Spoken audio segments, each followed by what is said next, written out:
happening today, you can delve into Portland's past through its colorful restaurant scene. Yeah, there's a new book that's out exploring the memories, meals, and recipes from iconic restaurants that have come and gone in this city, which there's quite the list of those. Joining us on the couch right now is local author Theresa Griffin Kennedy. Good morning. Hello, it's nice to be here. I'm glad you're here. It's an interesting topic because Portland is known as such a food city, and that's not new. So a lot of restaurants have come and gone. What sparked this interest for you to want to make this book? Well, the History Press asked me if I would write a book on crime, and I wasn't very enthused about it because it's been done to death. Sure. And so 6 months went by and I hadn't really produced anything. So my acquisitions editor contacted me and suggested that I write this book, which I presumed had already been written. And I was really surprised to find out it hadn't been written, so I jumped on it because I knew it was a really rare opportunity. And I spent over 3.5 years writing it, and it was very challenging and extremely frustrating at times, but it was also fun. Yeah, you know? I bet. I'm sure it's a wonderful walk down memory lane for many people who have lived here for a while. What are maybe some restaurants that folks might recognize in your book?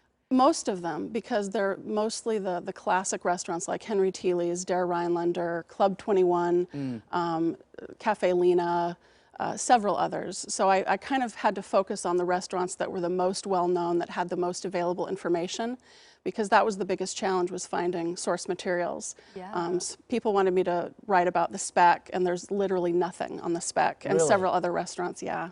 There wasn't a lot of information on Rose's either, Rose's Deli, so yeah. Interesting. That's Yeah. that's so fascinating. Well, you said you started this project 3.5 years ago? Over 3.5 years ago, yeah. So, I mean, how much did this project change with the pandemic? Was there anything The that... pandemic changed it, completely changed it, because I was already about a year behind schedule. I don't like to be rushed, and so I had asked for an extension, and when the pandemic happened, it was like, well, you know, all the research libraries closed down at the Oregon Historical Society, so my searches for images, that was very difficult. And so it really slowed things down a lot. I can imagine. Yeah. Was there anything surprising that you learned in your search, or interesting especially? Well, probably my favorite profile was on the River Queen, but the most surprising thing to me was when I started researching Club 21. I thought it was going to be really straightforward, and I thought it was going to be one of the shorter profiles, like Waddles is a really short profile. But Club 21 turned out to be one of the longest profiles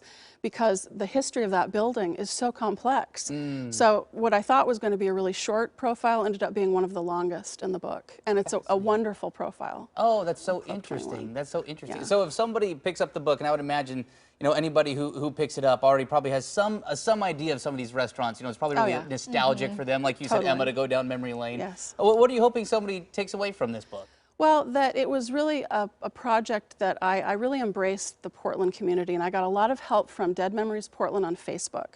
So there's a lot of parts of the book, a lot of quotes from customers, owners, managers, and that goes throughout the entire book. There are a lot of quotes, so a lot of shared memories, and that's what I think is going to give it its appeal, and I hope that it stands the test of time. Oh, it surely will, just like the memory of these restaurants. Yeah. Tell us a little bit about, you said you had a favorite profile that you wrote. My favorite profile was the profile on the River Queen, because the River Queen was a working vessel for almost 50 years, and it's former, you know, it doesn't exist anymore. It was dismantled and scrapped, but its real name was the SS Shasta, and learning about the history of the River Queen was really kind of touching, and it was very sad because people really personified that boat, and there was a move to try to save it, and of course it didn't work out, and the man that collects boats, you know, ended up, it was just rotting on the river, and then it had to be scrapped by the U.S. Coast Guard.